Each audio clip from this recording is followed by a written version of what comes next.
chard and leaf beet that are both like a spinach. We've just finished our purple sprouting broccoli. We've got Jerusalem artichokes. We've started potatoes in the polytunnel. We're trying to get earlier crops each year. So we harvested potatoes and we're eating them now.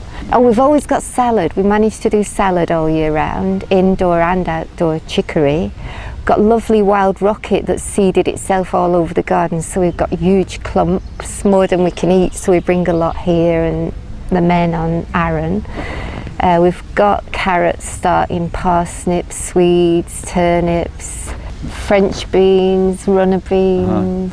Right, so apart from all that veg, we've got apples, pears, rhubarb, gooseberries, raspberries, strawberries, red currants, black currants.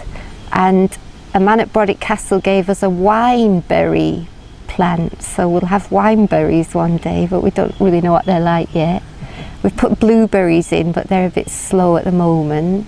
We try to weed the beds, put seaweed on and then bracken on top to stop the seaweed drying out. We do quite a lot of cardboarding to suppress weeds if we haven't got time to weed properly. And then we've started using the woven black plastic to suppress weeds. The brand name is Pharmasol. It's sort of, you know, that woven stuff, so it still breathes and lets water in. And that's a real help if you haven't got time. You can just put it down on an area and weigh it down against the wind, and then when you lift it up, it's just a bit of hoeing or couch grass to dig out and your bed's ready to use then. Can you give us some sense of scale? What land area and how many people are you feeding? And the walled garden is 1 acre. So probably about half of that is actual bed space, so that's like half an acre, so it's divided into 5 parts. So I think each bed might be like something like 2,000 square feet, so it's quite a big industrial scale, not industrial scale, but like market garden scale almost. And then I think we were trying to feed about 16 people before, now there's about 8 or 9. We've worked out which crops do well, like we can put loads of onions in and just leave them, they don't need a lot of attention. So then we'll start bringing onions to the north end, onions and garlic, probably some courgettes, peas definitely, and salads we'll have more than we can use, so then we'll bring them here or to the men on Arran, and Jerusalem artichoke and pumpkins. Pumpkins do very, very well, and we had, was it last year or the year before, we had over 100, 4 or 5 different varieties. They did great, didn't they? Yeah. And stored pretty well. In fact, I think we had pumpkins up to about April, the ones that we managed to store from last year. Nature of everything is changed. So we should say that this coming century is for the farmers' century because everybody will depend on food and everybody wants healthy food.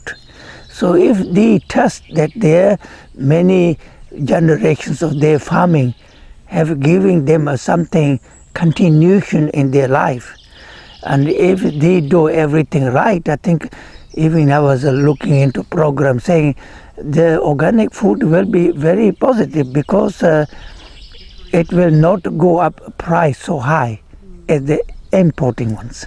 So in the cheaper food which is imported with higher gasoline price, they will go up higher and higher, means organic food will then not be expensive issue.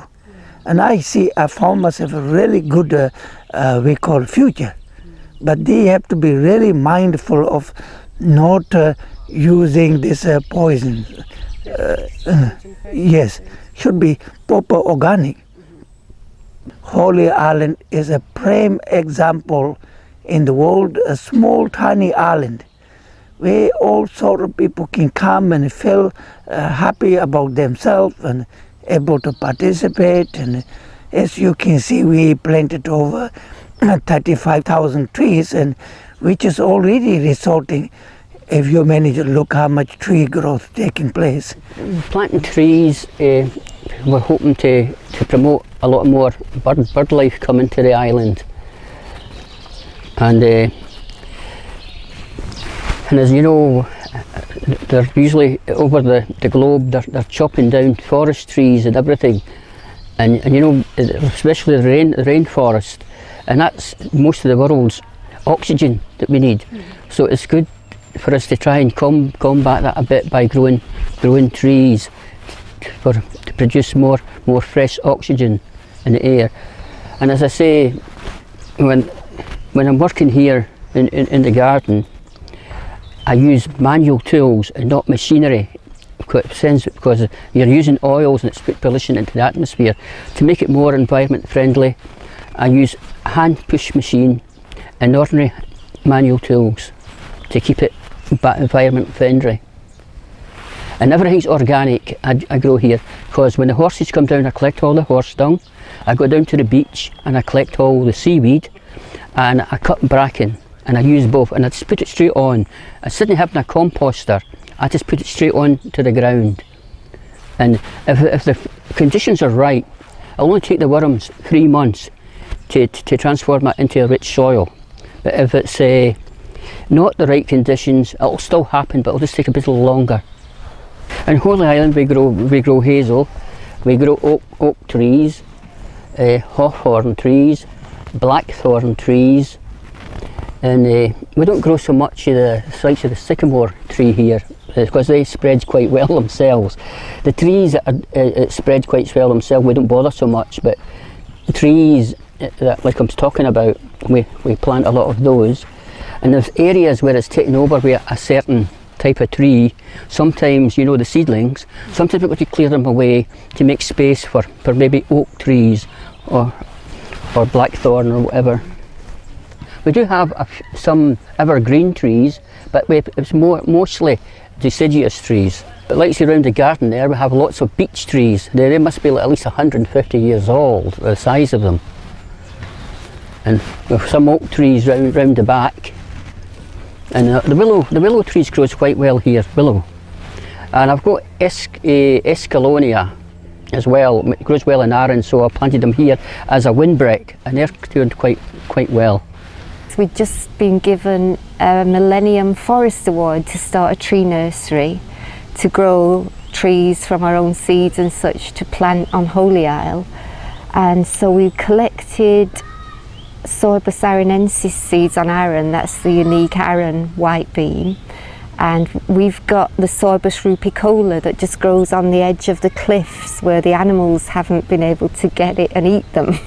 So we managed to get quite a lot of seeds from both, and it was just very lucky that year. It was a good year and loads of them did grow. But a lot of people have said they've had trouble and not been able to propagate them. And in fact, last year we collected seeds and we didn't get any. But that first year we did it was a good year, and we got, how many would you say? Maybe 35 or an inch or something. And 100, nearly 200 rubicolas. What I have achieved